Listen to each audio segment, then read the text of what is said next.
பாகியலட்சுமி சீரியலில் பல விஷயங்களை குறை சொன்னாலும் ஒரு முக்கியமான விஷயம், ஒரு தன்னுடைய வீட்டு பொண்ணு காதலிச்சிட்டாங்க அப்படின்னு தெரிஞ்சால் ரியாக்ட் பண்ணுற விதத்தில் படித்தவர் படிக்காதவர், பணக்காரர் ஏழை, இதுக்கெலாம் ஒரு பெரிய மாற்றலாம் இல்லை. அதுவும் முக்கியமாக அவங்கள விட தகுதியில் கம்மி அப்படின்னு ஒருத்தவங்களை காதலிச்சிட்டாங்க அப்படின்னா அது நீங்கள் பல விதத்தில் இவங்க அதை முடிவு பண்ணுவாங்க. பண ரீதியாக, பொருளாதார ரீதியாக தகுதி கம்மி இல்லை அப்படின்னா ஜாதி ரீதியாக, மத ரீதியாக ரெண்டு பேருக்கு ஈக்குவலாக இல்லை அப்படிங்கிற மாதிரி முடிவுகள்லாம் எடுத்ததுக்கு பிறகு, அப்படிங்கிற ஒரு அமைப்பு அமைஞ்சதுக்கு பிறகு ஏகப்பட்ட பிரச்சனைகள், வார்த்தைகள் எல்லாத்தையும் விட ஆரம்பிப்பாங்க. அதில் கலாச்சாரத்தை காப்பாற்றுறங்கிறதுலேருந்து ஆரம்பித்து நம்ம குடும்ப கௌரவம் என்னாச்சு, நான் போய் சேர்ந்துருக்கலாம் இந்த கொடுமையெல்லாம் பார்க்குறதுக்குன்னு எல்லாத்தையும் பேசுவாங்க.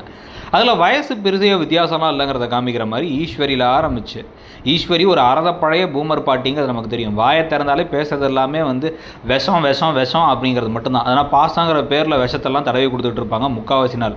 ஆனால் பார்த்திங்க அப்படின்னா அவங்களில் ஆரம்பித்து செழியன் வரைக்கும் எல்லாருமே இனியா காதலிச்சதுங்கிறத விட இனியா யாரை காதலிச்சாங்கிறதுல இருக்கக்கூடிய பிரச்சனைகளை பற்றி தான் பேசிகிட்டு இருக்காங்க. இதில் ஒரு படி அதிகமாக போய் ஒரு எம்பிஏ முடிச்சு, அந்த காலத்தே எம்பிஏ முடித்த 50 வயசான ஒரு ஆள் இவர் என்ன பண்ணுறாரு அப்படின்னா தன்னோட பையனை கூட்டிகிட்டு போயிட்டு, பையனை கூட தடுத்து நிறுத்தாமல் போய் ஆகாஷை அடித்து உருட்டுக்கட்டையை எடுத்து செடியன் ஏதோ லோக்கல் ரவுடி மாதிரி அடிச்சுக்கிட்டு இருக்காரு.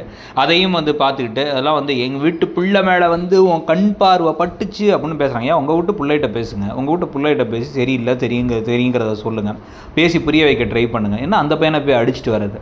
இதுக்கப்புறம் தான் பாக்கியா கடுப்பாகி தயவு செஞ்சு வீட்டை விட்டு வெளில போய் வெக்கமால உனக்குலாம் நீலாம் படித்த மாதிரியாக நடந்துக்கிட்டு இருக்கிற பொறுக்கி பயிலைங்கிற மாதிரி பேசிட்டாங்க கோபியை பார்த்து. ஸோ இப்போ இதுக்கப்புறமும் வெக்கமுள்ள ஒரு மனிதர், மானமுள்ள ஒரு மனிதராக இருந்தால் நம்ம வீட்டு ஓனர் வீட்டை விட்டு வெளில போக சொல்கிறாங்க, இவ்வளோ அவமானப்படுத்தாங்க, வீட்டை விட்டு போகணும். என்ன நடந்தாலும் சரி, இனியாவோட வாழ்க்கை கெட்டதை விட மாட்டேன், ஆனால் நீ என்ன பண்ணுற நான் பார்க்குறேங்கிறமா வசனம் பேசிட்டு கூட போட்டோம். ஆனால் வீட்டை விட்டு போகணும். இதே வீட்டை முடிஞ்சால் தன்னோட அம்மாவையும் கூப்பிட்டு போட்டணும். இதே வீட்டில் உட்காந்துட்டு பாக்கியாவுக்கு இடைஞ்சல் கொடுக்கறதுக்கு இதே பெட்டர்னு தோணுது. உங்களுக்கு என்ன தோணுதுங்கிறத சொல்லுங்கள். தேங்க்யூ.